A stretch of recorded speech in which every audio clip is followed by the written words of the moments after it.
and they put made in somewhere, I don't want to mention the place, because you have a ceasefire agreement.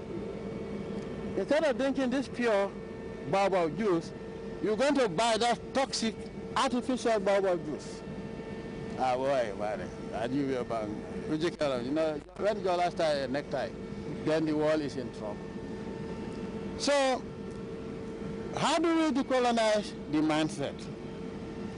By imposing, like what they do, let us eat what we produce and produce what we eat. Let us respect ourselves first. If a cotton shirt is made somewhere, you go for it. Made in the Gambia, which will last longer and is better quality because it's 100% pure cotton, you're not going to buy that because made in the Gambia. If I were to give you a gift today of a shirt made in Italy, you're going to show everybody, you see what the president brought for me? But if I were to give you a shirt made in Ethiopia, I say, President, then the Ethiopia, I'm mind. So we were programmed when they know that we are going to have our independence. Have your independence by name, but culturally, spiritually, mentally, psychologically, you will still be a colony to us. We are still colonial subjects. Now, Grts says something about the Gambia, and BBC or CNN says something contrary to that about the Gambia, and they are in London and the US. You believe what CNN says.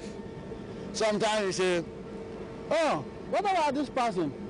Oh, yes. So now, which means, so even whether they are here or not, they have programmed us to look low upon ourselves, have low self-esteem. But a lot of countries have changing that now. This was what I was talking about, what I talked about in Zimbabwe in 1997. That before we think of anything, let us trade amongst ourselves. Talking about the Western markets, Gambia and Zimbabwe cannot trade directly. African commodities have to be bought through third-party Western companies. What we produce in the Gambia has to go to the West, come back to maybe Ghana, and they buy 3 times the price. Why can't we trade amongst ourselves? After all, the industrialization of Europe, what made Europe powerful, apart from colonialism, they industrialized. But when they industrialized, what did they do? They first started trading amongst themselves and stopped killing each other. So also, inter-African trade cannot take place meaningfully if we still have these chronic wars that are going on. Because most of the time we are going to use either sea transport, land transport, or air transport. But in most cases you realize that most of the big African countries are landlocked countries. So you will have to use the land. Now where there is war now in the northern part of West Africa, Mali and others, you have the Tuareg rebellion again. Ethiopia and others cannot. Ethiopia and Eritrea, you'll be crazy to load a truck and say you're going to trade. So first, we must be able to know what we are going to trade in. If it is agricultural, definitely we are not going to trade, produce enough for our local consumption if we are fighting each other. So the most important thing is, 1, let us stop fighting. 2, let us go back to the land or go back to the sea or go back to our forest and let us look inwards and trade amongst ourselves. But everybody wants to preserve your corner because you want, when you go to the West, they tell you, yeah, the best democracy. Oh, yes, yes. Yeah, that means a dictator. Yes, yes, he's a troublemaker. He's my whatever. You go and say, look at these monkeys. Now, if you call any one of them a dictator, they will not agree. After, if you listen to their language, anything third world is a regime. Anything Western is a government or an administration. Now, if I steal $500,000, it will be rampant corruption in the Gambia. If they steal $500 million, it is a financial scandal. Do you understand? Intolerant people here in Africa and Asia are terrorist extremists. The right-wing criminal terrorists, neo-Nazis and racists are called the far right. They are not criminalized. They can insult blacks, they can insult any religion and get away with it. And they will not also allow us, our women, to show that they are Muslims. It's unacceptable. But they can tell us to allow men to get married to men. That is not our culture. We are also not going to accept that, because one is un-African, two is un-Islamic, three is ungodly and is un-Christian. Let them take care of their freedoms. We take care of our freedoms, and I'm very happy that this time around my colleagues have seen what I've been talking about for the past 17 years. Your Excellency, another burning issue at the summit. I didn't see the fire, so how was it burning? You were not there. You said this is the problem. Burning issue, yes. Was the inability of... How many houses did it burn down? Anyway, it was a difficult topic. Yes.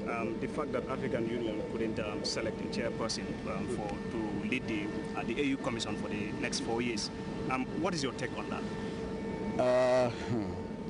I talked about it in 2004 or 2003 in Zambia.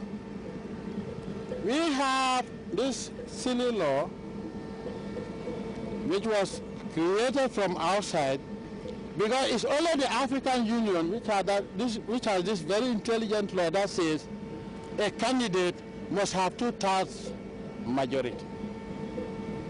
Now, and what is even more intelligent is the fact that if you apply to be the chairperson of the African Commission and you are the sole candidate, intelligent people will say you are unopposed, or that you still require 2/3 majority. People have to waste their time to vote. It happens only in the AU.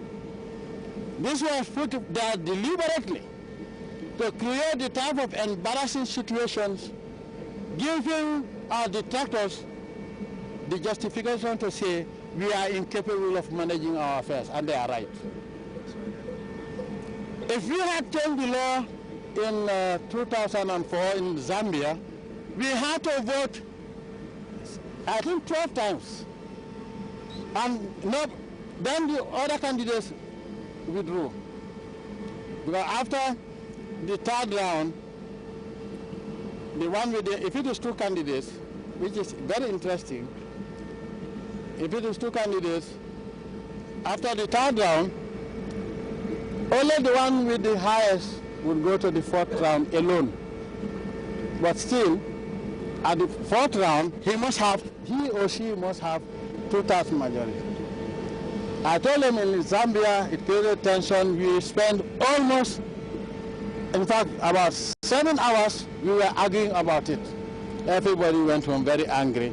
So, just voting for this, then Secretary General it was called, of the AU, took so much time that we could not talk about countries that were in conflict, if you understand what I'm saying. Today, yesterday also, we voted. Now, the 2/3 majority would be 36 votes, just to show you, and then you make your own judgment. By the third round, the South African candidate withdrew because that is what the statutes say.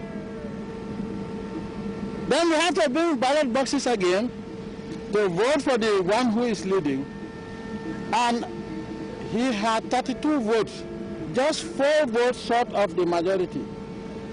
They say the chairman should cancel the elections, and then the incumbent chairperson would step down, and his deputy would take over. But according to the statutes also that they want to respect, his term ends only in April. So why illegally terminate his term because of the election law? We argued about it, and then they say, oh, no, we have to follow the procedure. I said, look,